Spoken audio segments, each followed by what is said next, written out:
தமிழில் சுல்தான் படத்தில் கதாநாயகியாக அறிமுகமான ராஷ்மிகா மந்தனா தொடர்ந்து வாரிசு படத்தில் விஜய் ஜோடியாக நடித்து இருந்தார். தற்போது தனுஷுடன் குபேரா படத்தில் நடித்து வருகிறார்.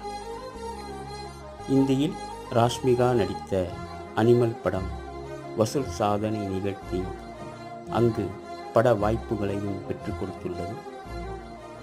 இந்த நிலையில் ராஷ்மிகா மந்தனா நடித்துள்ள சாவா இந்தி படம் அடுத்த மாதம் திரைக்கு வருகிறது. இதில் சத்ரபதி சாம்பாஜி மகாராஜாவாக விக்கி கௌசல் மற்றும் அவரது மனைவி மகாராணி ஏகபாய் கதாபாத்திரத்தில் ராஷ்மிகா மந்தனா நடித்துள்ளார். ஏ.ஆர். ரகுமான் இசையமைத்துள்ளார்.